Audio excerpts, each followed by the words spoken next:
Olá, meu nome é Marco Aurélio Rodrigues Dias. Sou estudante universitário. Faço pedagogia na Universidade Vale do Ribeira, em São Paulo. Estou participando do segundo Congresso Internacional Movimentos Docentes, com o seguinte tema: Lauro de Oliveira Lima e o analfabetismo no Brasil. Sou um homem branco, cabelos brancos, estou usando um casaco preto. Lauro de Oliveira Lima foi um dos maiores pedagogos do Brasil. Ele atuou no tempo de Paulo Freire e dos grandes educadores que foram expulsos do país durante a ditadura de 64, a ditadura militar. Na década de 70, entusiasmado com a pedagogia, visitei o professor Lauro de Oliveira Lima no seu ambiente de trabalho.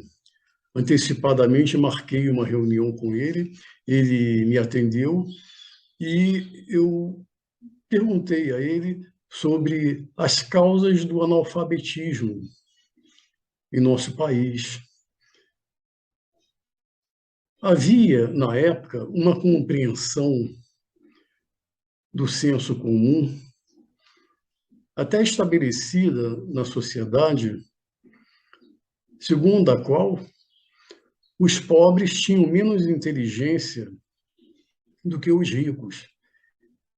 E o próprio grande índice de analfabetismo nas classes mais pobres seria a maneira de se comprovar que o analfabetismo realmente era uma questão de menos inteligência dos pobres.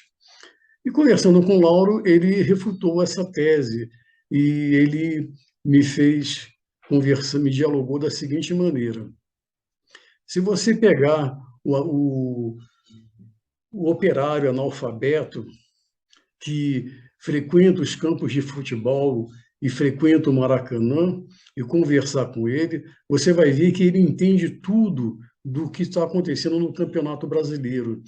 A escalação dos times, o nome dos jogadores, o número da camisa dos jogadores, a data dos jogos, a pontuação de cada time dentro do Campeonato Brasileiro, o nome dos técnicos dos times, e ele tem uma visão total do Campeonato Brasileiro.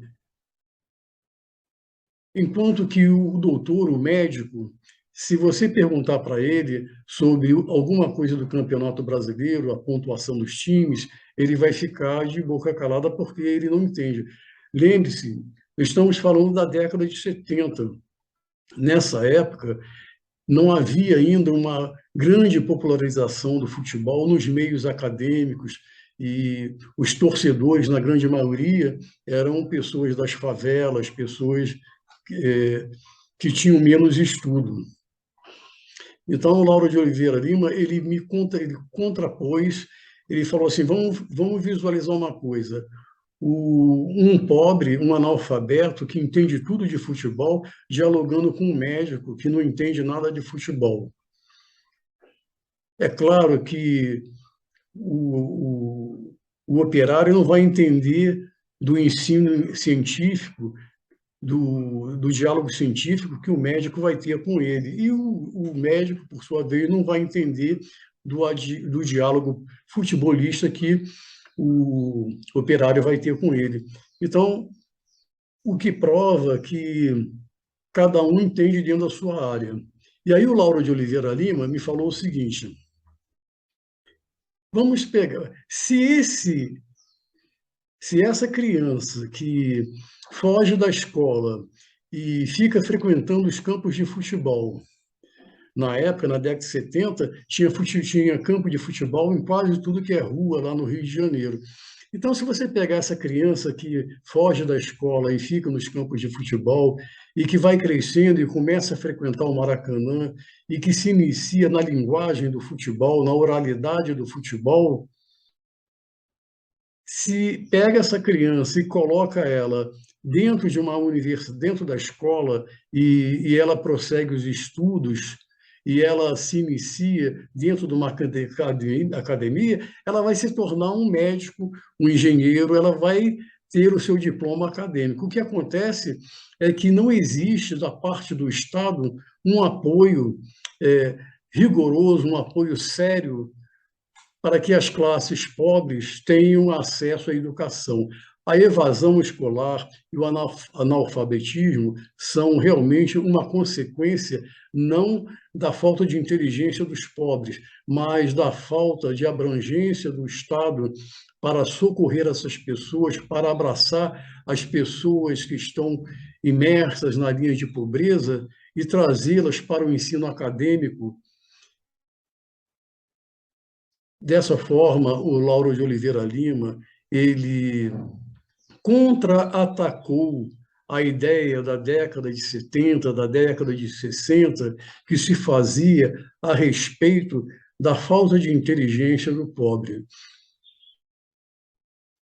Pobres e ricos, todas as pessoas têm inteligência suficiente para entrar numa escola e prosseguir nos ensinos científicos e obter diploma acadêmico e ocupar dentro da sociedade uma posição importante.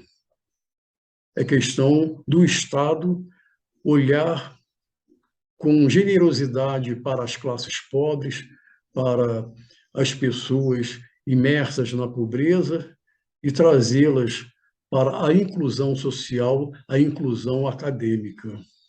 Então, foi esse o trabalho que eu apresentei no segundo Congresso Internacional de Movimentos Docentes.